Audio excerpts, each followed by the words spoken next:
Bonjour Tarabé, je suis très heureux d'être avec toi pour la présentation Biologie du succès. Est-ce que tu pourrais te présenter en quelques minutes, présenter cette formation que le public découvre pour la première fois? Bonjour Charles et bonjour à tous. Je suis Tara B, coach et mentor. J'ai mis en place cette formation qui s'appelle Biologie du succès avec l'aide de Charles qui est scientifique, qui va se présenter juste après. Et je voulais avoir une approche scientifique par rapport à cette formation parce que toutes ces notions d'approche, quand on parle de vibration, quand on parle d'inconscient, quand on parle de conscience, voilà, il y a un besoin quand même de vulgariser et de comprendre un peu ce qui se passe derrière. Donc voilà, c'est avec beaucoup de plaisir que j'ai pu avoir l'aide de Charles Thomas, ici présent, et on a pu mettre en place cette formation. Voilà, je voudrais que tu te présentes d'ailleurs. Donc moi, je suis un jeune retraité, j'ai travaillé à l'INSERM, donc un institut français de recherche médicale, pendant une trentaine d'années. J'ai fait de la recherche, des laboratoires, en France et à l'étranger. Et comme je travaille dans le médical, je ne suis pas médecin, je suis scientifique, mais j'ai une culture médicale. Bon, je suis physicien de formation, on va dire autodidacte en biologie. Je suis radiobiologiste en fait. C'est la biophysique, c'est le mix entre la physique et la biologie. Donc ayant ces connaissances biologiques, ce qui est intéressant, c'est que on a eu l'idée avec Tara d'intituler cette formation Biologie du succès. Pourquoi biologie? Parce qu'il y a des bases cellulaires, biologiques dans cette formation. Alors, on peut commencer à aller dans le vif du sujet. Cette formation, en fait, le concept de base, à la base, c'est ce qu'on appelle les croyances. Alors, je passe la parole à Tara pour nous briefer, pour nous éclairer sur qu'est-ce que les croyances. Pourquoi on parle des croyances et pourquoi les croyances peuvent nous bloquer ou nous limiter. Quelle est cette idée des croyances? Alors, c'est-à-dire que depuis notre enfance, quand on vient au monde, on est éduqué d'une certaine manière et on est conditionné par notre éducation. Et nos propres parents, donc, ont aussi été éduqués et aussi ont certainement un conditionnement. Et on grandit avec ces conditionnements. Et donc, on découvre on découvre pas, c'est en fonction de notre évolution et notre prise de conscience, on finit par comprendre que notre vie est déterminée par des programmes liés à notre enfance. Des programmes liés à nos conditionnements, à notre éducation, en quelque sorte. Et c'est cela qu'on appelle des croyances, et c'est ce qu'on appelle aussi les croyances erronées. Est-ce que tu peux peut-être expliquer les croyances erronées? C'est ce qui disons que c'est, comme tu dis, c'est ce qui peut-être nous a été transmis par nos parents. Pareil, ce qu'on peut appeler l'éducation. L'éducation, elle n'est pas, si ça marchait, à la limite, on serait tous égaux, mais en fait, tout peut-être part de l'éducation. Comment j'ai éduqué mes enfants? Qu'est-ce que je leur ai transmis comme valeur? Par exemple, là, dans cette formation, tu parles d'un concept très intéressant qu'on retrouve en thérapie, les fidélités familiales inconscientes. Alors, est-ce que tu peux dire deux mots là-dessus? Comment toi, tu as vécu ça, ces fidélités à ma culture, à ma famille? C'est-à-dire que c'est complètement ça, c'est inconscient. On pense que c'est notre conscience qui dirige notre vie et c'est ce qu'on ne voit pas qui dirige notre vie. C'est-à-dire que c'est notre inconscient qui dirige toute notre vie. C'est ce qu'on ne voit pas qui dirige notre vie. Voilà, il est beaucoup plus, il a une place très très importante dans notre vie. Et effectivement, ce qu'on appelle les croyances erronées, c'est des choses dont on est persuadé, des choses dont on croit être réelles, et qui sont en fait liées à des choses qu'on nous a inculquées et, et on passe après le reste de notre vie à s'en détacher finalement, à se déprogrammer finalement. Voilà. Ouais, ok. Bon, on peut préciser les choses, tu parles de l'inconscient. Est-ce que tu peux nous dire 2 mots sur l'inconscient? Bon, là je fais des références à un chercheur américain que vous connaissez peut-être, Bruce Lipton, qui dit, bon lui c'est un scientifique, qui dit mais que l'inconscient dirige 95% de nos actions. Oui. Alors, bon, tu parles dans la formation de l'inconscient. Est-ce que tu peux approfondir c'est-à-dire sur quand l'inconscient dans des exemples pratiques? Oui. Quand on a par exemple des traumatismes, voilà, prenons l'exemple d'un traumatisme, on a été marqué par un événement. L'événement, il se cristallise en nous, c'est-à-dire qu'il se fige dans notre mental. C'est une image figée dans notre mental. Et l'objet d'un coaching, par exemple, c'est d'aller voir où se trouve ce traumatisme et ce blocage, et d'aller essayer de vraiment de le débloquer. Ouais. Voilà, c'est une mémoire qui s'est figée en nous. Et cette mémoire-là, elle se manifeste dans des situations au quotidien, et elle se répète. Tant qu'on n'a pas pris conscience de ce traumatisme, enfin, on continue, l'expérience continue à se répéter encore et encore et encore, jusqu'à qu'on comprenne pourquoi elle est là. Et c'est souvent, j'entends des personnes dire, mais c'est vrai que ça revient souvent. Je rencontre souvent la même personne, ou je rencontre souvent ce genre de situation. Parce que cette mémoire est figée en nous, à l'intérieur de nous-mêmes, et elle se répète. Et quand je suis en coaching, je repère ce traumatisme à travers l'écoute, et effectivement, ça vient de très loin. Alors souvent, je demande à la personne d'aller vraiment réfléchir à un traumatisme lointain, et c'est celui-là qui fait que ça bloque en fait, dans la vie. Ouais. Bon, là on va aborder des aspects scientifiques. En fait, là on va aborder la conscience, parce que on a parlé de l'inconscient, mais comme a dit Tara, l'inconscient c'est invisible. Et par contre, dans la vie de toujours, on est conscient des choses. Je suis conscient que là, je suis en train de parler, de te regarder. Alors, il y a des expériences de l'Institut HeartMath aux États-Unis. Bon, là, c'est des expériences qui publiées dans des revues scientifiques que je connais. Et j'ai un peu décrit ces expériences parce qu'elles sont très intéressantes. En fait, le dogme actuel, la croyance actuelle, c'est que la conscience est localisée dans le cerveau. Alors, ils ont voulu tester ça. Qu'est-ce qu'ils ont fait? Ils ont soumis des stimulus positifs et négatifs à des patients. D'accord, qu'est-ce que tu appelles stimulus? Des stimulus, par exemple des images. D'accord. Par exemple, un serpent. D'accord. C'est plutôt un stimulus négatif. Comment? Alors, en fait, ils avaient mis des électrodes sur la tête, sur le cœur et sur le corps. D'accord. Et ils voulaient voir comment le signal circulait. Donc, il y avait des stimulus négatifs, par exemple un serpent, et après des stimulus positifs, un champ de fleurs.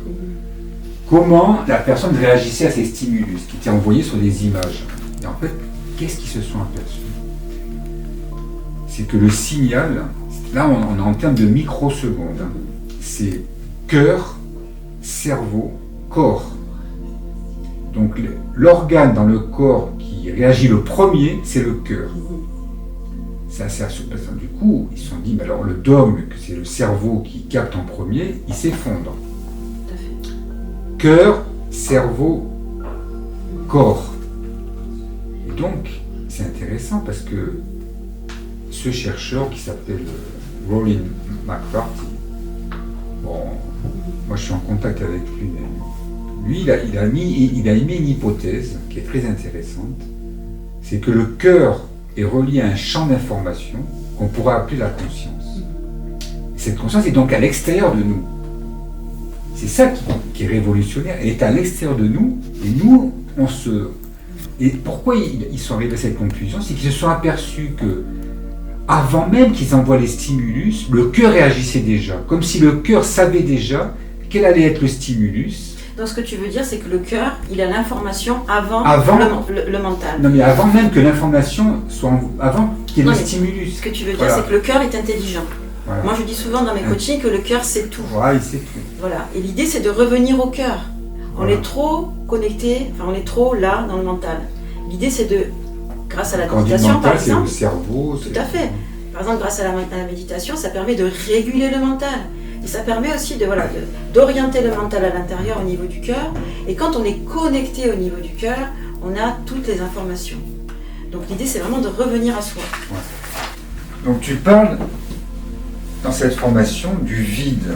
Apparemment, chacune de nos cellules, le corps humain étant composé de 50 milliards de cellules au moins, oui. Et chaque cellule, il y a un vide au centre. Tout à fait. Parle-nous de ce vide et tu parles même d'état zéro. Ça, c'est important à clarifier. C'est quoi ce vide et cet état zéro dans chacune de nos cellules? Oui. Alors, quand tu me dis ça, moi, ce qui me vient, c'est si j'observe l'espace, si j'observe les étoiles, si j'observe le ciel, tu vois, il y a aussi du vide. Bien sûr. Donc, il y a que du vide, ce qui est à l'extérieur de moi résonne à l'intérieur, enfin, est en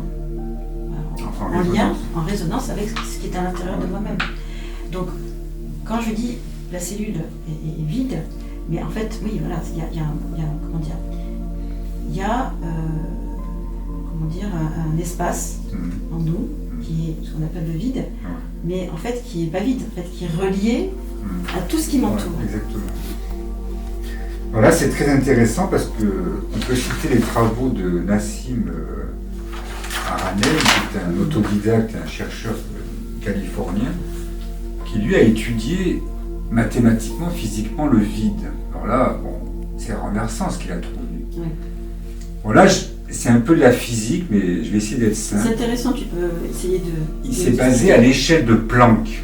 Planck, en physique, c'est la longueur la plus petite actuellement connue. Bon là, j'ai donné un chiffre, mais c'est phénoménal, c'est 10 puissance moins 33 mètres. C'est-à-dire que c'est un zéro, point avec 33 zéros. Vous imaginez, à cette échelle-là, qu'on appelle la longueur de Planck, il a fait des calculs il a dit, voilà, dans ce 1 cm3 comme ça, quelle est, à l'échelle de Planck, il a vu dans 1 cm3, il y avait la masse de l'univers. Sur la masse de l'univers, ça veut dire que, ça c'est renversant, parce que nous, mais là c'est un calcul, c'est au niveau des vibrations. Les vibrations à l'échelle de Planck. Donc dans ce 1 cm3 de matière, il y a la masse de l'univers si on raisonne en termes de vibration, donc d'énergie. Tout à fait. Ça, c'est renversant. Nous, il y a un dogme, on nous a appris que dans le vide, il n'y a rien. D'accord?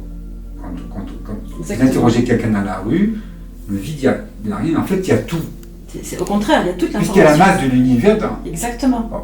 Donc c'est ça que... Tout à fait. Et donc l'idée de cette formation, c'est de ramener les gens à connecter à eux-mêmes, à connecter à ce vide, pour pouvoir connecter au tout. Voilà. Et ramener, en fait, un confort intérieur. Voilà. Et comment on fait ça? En passant par des phases. Enfin, il y a tout un travail à faire, effectivement, de repérage déjà des blocages, et après de connexion, de reconnexion intérieure. Mais ça, on l'expliquera plus tard.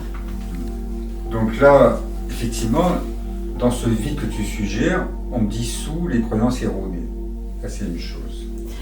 Après, on expliquera, ce que, quand on parle de dissolution, parce que là, tu évoques le mot dissolution, mais ça demande quand même une explication, mais je l'expliquerai plus tard. Ouais. Voilà, je te laisse. C'est-à-dire que tout se passe dans ce vide où il peut y avoir une dissolution d'une croyance limitante ou erronée.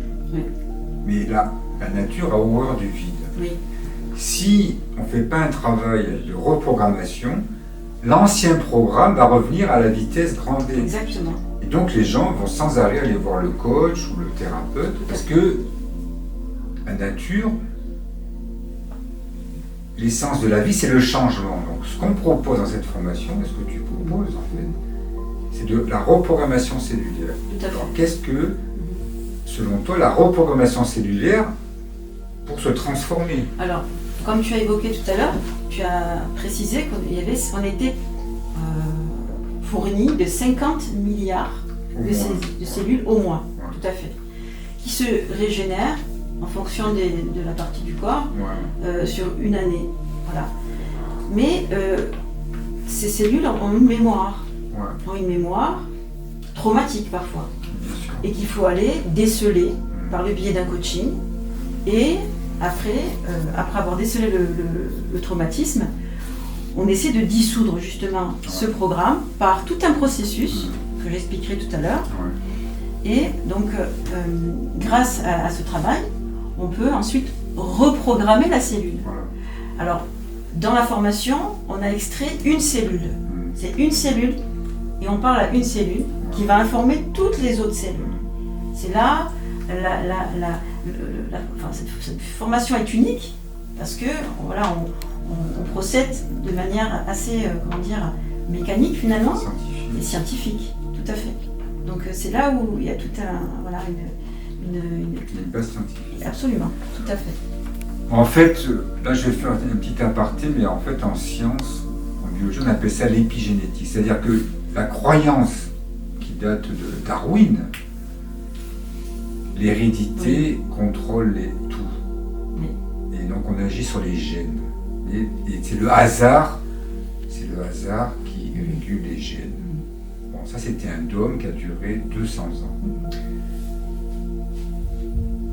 Bruce Lipton, il y a 30-40 ans, et d'autres, un parmi d'autres, montrent que l'environnement contrôle les gènes. Oui, il agit directement sur les gènes. Donc, c'est ce qu'on appelle, en fait, un chercheur français, Jean-Baptiste Lamarck, avait déjà dit ça, mais on l'a oublié. C'était le rival de Darwin. Donc, en fait, la réalité, c'est qu'il y a l'inné, l'hérédité, et l'acquis. Ça veut dire que ce que propose Tara, c'est qu'elle joue sur l'acquis, c'est-à-dire que j'ai cette hérédité qui est transmise par mes parents, ma lignée, mon karma. Et je peux agir sur ma destinée parce que c'est mon environnement, donc des pensées positives, une attitude correcte, une pensée correcte, une attitude juste, le magnétisme, l'alignement dont tu vas parler abondamment, c'est ça qui va contrôler les gens. Donc, on peut provoquer une mutation. Exactement. Et ça, il faut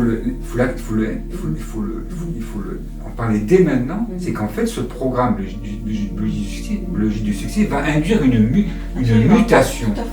Et ça, c'est des bases scientifiques. C'est pas une pensée magique. Non, il n'y a rien d'ésotérique là-dedans. C'est pas du chamanisme. Non. Il y a une base scientifique. Tout à fait. Et ça. Mais à condition que la personne s'engage. Parce que l'attention de la personne est primordiale. Si la personne s'engage à faire un travail, alors il y aura un réel résultat. Bon, parfois, c'est vrai que la personne arrive, elle est encore pétrie de ses soucis, de ses problématiques. Et parfois même, elle a de la résistance et parfois elle ne veut plus continuer. Enfin, ça dépend. Mais à partir du moment où une personne s'engage, où elle est prête à changer, les choses changent réellement. Donc, donc biologie du succès, la personne, à partir du moment où elle rentre dans cette formation, elle s'engage à changer, à ce moment-là, va s'opérer en elle un réel changement. C'est ça la particularité de cette formation, de manière scientifique et prouvée. Bon, merci pour cet éclaircissement. Et donc, pour conclure, je crois que tu m'as dit que tu aimerais nous proposer un exercice. Oui, alors un exercice pas relaxation, mais je vais vous montrer un petit peu comment on fait pour méditer. Parce que j'ai mis en place une méditation que j'appelle la méditation des 5 secondes. Ça, j'aimerais en parler quand même. Ouais. Alors, dans le quotidien de toute personne, vous avez vu, on vit dans un monde qui va à 100 à l'heure. Et j'ai mis en place une méditation très simple, qui dure 5 secondes. Alors vous allez me dire, c'est pas possible, 5 secondes. C'est vrai que j'ai réalisé que dans un emploi du temps, on a du mal à caser une demi-heure de méditation, voire 1 heure de méditation. Et je me suis dit, tiens, avec mon expérience de méditation, je médite depuis l'âge de 13 ans, et l'expérience de méditation que j'ai, je m'étais dit, tiens, en fait, les gens, ce qu'ils veulent comprendre, c'est comment méditer. Comment on fait pour méditer. Et l'idée, c'est de porter son attention à l'intérieur, au niveau du cœur, et de rester à l'intérieur, et de garder cette condition le plus longtemps possible. En fait, c'est ça l'idée. Et si moi, j'arrive à connecter à l'intérieur, au niveau du cœur, et que dans la journée, je maintiens cette condition intérieure, et que pendant 5 secondes, dans la journée, peu importe quand, on peut être au bureau, on peut être dans sa maison, peu importe où on est, exactement. on ferme les yeux 5 secondes et on connecte à l'intérieur, on reste là et c'est tout. Alors je vais vous expliquer comment on fait, tout simplement. Donc faites cet exercice, je vous conseille de le faire pas qu'une fois, enfin si vous pouvez le faire, vous pouvez pas le faire autrement, enfin qu'une fois, vous faites qu'une fois, mais si vous pouvez parsemer des secondes de méditation dans la journée, c'est encore mieux. L'idée c'est vraiment d'amener son mental à rester à l'intérieur de soi. Voilà, parce qu'on mène une vie on vit dans un monde attractif et qui nous tire sans arrêt à l'extérieur, et l'idée c'est vraiment de revenir à l'intérieur. Je dis souvent que c'est plus naturel d'être à l'intérieur que d'être à l'extérieur. On a oublié de revenir à soi. Donc, tout simplement, en fait, vous imaginez, donc vous vous asseyez dans un endroit calme, ou pas, on peut être debout et méditer 5 secondes, même en étant debout. Alors, vous vous asseyez, vous êtes debout, peu importe, et vous imaginez que vous êtes au-dessus de votre crâne, et vous imaginez que vous plongez à l'intérieur de vous-même en direction du cœur, et que vous suggérez une lumière dans votre cœur. Vous imaginez une lumière dans votre cœur, ça peut être une bougie, peu importe. Donc vous vous laissez absorber par cette lumière au niveau du cœur, et vous allez descendre votre attention jusqu'à vos pieds, et vous allez bouger légèrement vos orteils, et vous remontez au niveau du cœur, et vous restez là. Il y a 2 principes.